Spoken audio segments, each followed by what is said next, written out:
Shalom saudaraku, senang bertemu kembali dengan saudara terkasih dalam nama Tuhan Yesus Kristus. Sebelum kita masuk dalam renungan kita, marilah kita berdoa. Bapa yang baik, Bapa yang sangat mengasihi kami datang dengan hati yang terbuka untuk dengar-dengaran akan firman-Mu lewat renungan harian ini. Marilah Tuhan berbicara, nyatakan seluruh keinginan-Mu dalam hidup kami, dan Tuhan yang akan berkuasa atas hidup kami. Berfirmanlah Tuhan, kami siap mendengarkan-Mu. Dalam nama Yesus kami berdoa dan bersyukur. Haleluya. Amin. Saudara terkasih dalam nama Tuhan Yesus Kristus, saat ini renungan kita berjudul Jangan sampai pinter tapi bodoh, yang didasarkan pada kitab Amsal pasal 1 ayat 7. Demikian kebenaran firman Tuhan. Takut akan Tuhan adalah permulaan pengetahuan, tetapi orang bodoh menghina hikmat dan didikan. Amin. Saudara terkasih, kita hidup di zaman yang sangat cerdas. Anak-anak kecil sekarang bisa mengoperasikan smartphone sebelum mereka bisa membaca. Kita bisa bicara dengan AI, melihat luar angkasa dari rumah, dan belajar apapun hanya dari YouTube. Tapi di balik semua itu, kenapa dunia tetap penuh kekacauan? Kenapa kejahatan tetap meningkat? Kenapa orang makin sulit membedakan mana yang benar dan mana yang salah? Jawabannya ada di Amsal 1 ayat 7 yang berbunyi, takut akan Tuhan adalah permulaan pengetahuan, tetapi orang bodoh menghina hikmat dan didikan. Saudaraku, pintar bukan jaminan punya hikmat. Berpendidikan bukan jaminan punya takut akan Tuhan. Karena Alkitab tidak memulai pengetahuan dari ijazah, tapi dari takut akan Tuhan.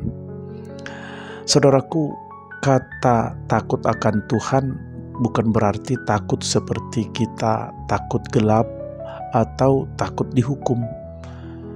Dalam konteks Ibrani berarti menghormati Allah dengan penuh kekaguman, mengakui bahwa Dia berdaulat atas hidup kita dan bersedia tunduk serta belajar darinya. Ayat ini kontras. Di satu sisi, permulaan pengetahuan berasal dari takut akan Tuhan. Di sisi lain, orang bodoh menghina hikmat dan didikan. Kata bodoh di sini bukan soal IQ rendah. Dalam Amsal, orang bodoh adalah orang yang menolak kebenaran, menolak untuk diajar, dan keras kepala terhadap didikan Allah. Saudaraku, di sebuah konferensi Kristen internasional, seorang pembicara dari Afrika membagikan kisah nyata yang mengguncang banyak orang. Ia bercerita tentang seorang profesor filsafat ternama di London yang dikenal ateis dan suka mempermalukan orang Kristen dalam debat. Satu hari ia melakukan riset di Uganda. Saat itu ia bertemu dengan seorang anak jalanan bernama Emmanuel. Usianya 10 tahun, kurus, dekil, tidak sekolah. Profesor itu bertanya, "Apa yang kamu tahu tentang dunia ini?" Emmanuel menjawab, "Saya tidak tahu banyak, Pak. Tapi saya tahu Yesus mencintai saya. Dan kalau saya mati malam ini, saya akan bersama Dia." Profesor itu diam. Ia tertohok karena sepanjang hidupnya ia punya ribuan buku, gelar, dan debat. tetapi anak kecil ini punya jawaban yang tidak bisa ia lawan. Sebuah hikmat dari takut akan Tuhan. Beberapa tahun setelah itu, sang profesor bertobat. Ia mengakui, "Saya akhirnya belajar pengetahuan sejati, bukan dari perpustakaan, tapi dari seorang bocah jalanan yang takut akan Tuhan." Saudaraku, hari ini mari kita berhenti sejenak dan bertanya, apakah aku hanya pintar di mata manusia, tapi kosong di hadapan Allah? Apakah aku terbuka terhadap didikan Tuhan atau justru menolaknya? Apakah aku takut akan Tuhan atau takut kehilangan reputasi? Kebodohan yang paling parah adalah merasa tidak butuh didikan. Dan hikmat yang sejati dimulai ketika kita merendahkan diri di hadapan Allah. Saudaraku, bagaimana membangun hidup dengan hikmat? Amsal 1 ayat 7 bukan hanya bahan hafalan, tapi arah hidup. Kalau kita sungguh ingin menjadi orang yang berhikmat, beginilah caranya. Yang pertama, bangun relasi pribadi dengan Tuhan setiap hari. Bukan sekedar tahu tentang Tuhan, tapi takut dan menghormati Tuhan dalam hati. Yang kedua, jadikan Alkitab sebagai sumber utama hikmat.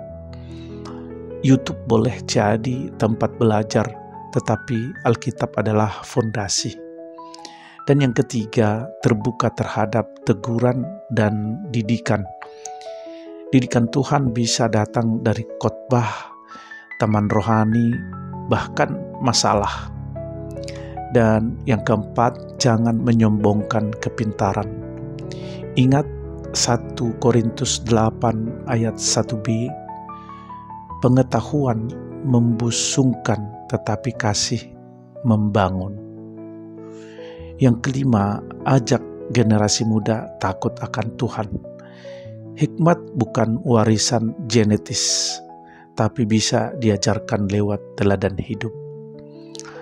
Saudaraku, jangan sampai suatu hari nanti kita punya semua gelar, punya semua pengikut, punya semua harta, tapi ketika berdiri di hadapan Tuhan, Ia berkata, "Engkau menghina hikmatku, menolak didikanku, dan tidak pernah sungguh takut akan aku." Hari ini mari kita balik arah. Mari kita mulai lagi dari permulaan yang benar. Takut akan Tuhan, disitulah pengetahuan sejati dimulai. Saudara terkasih, dalam nama Tuhan Yesus Kristus, demikianlah renungan kita hari ini. Marilah kita tutup dalam doa. Bapa yang baik, Bapa yang mengasihi kami, ampuni kami jika selama ini kami berjalan dalam hikmat dunia, tapi kosong dari takut akan Tuhan. Ajari kami merendahkan diri, merendahkan hati kami, mencintai didikan-Mu, dan membangun hidup yang berakar dalam hikmat surgawi. Kami ingin menjadi pribadi yang benar-benar mengenal Engkau, bukan hanya tahu tentang Engkau. Dalam nama Yesus kami berdoa dan bersyukur. Haleluya. Amin. Saudara terkasih, dalam nama Tuhan Yesus Kristus, demikianlah renungan kita hari ini. Biarlah menjadi berkat bagi saudaraku, dan sampai bertemu kembali dalam renungan harian berikutnya. Haleluya.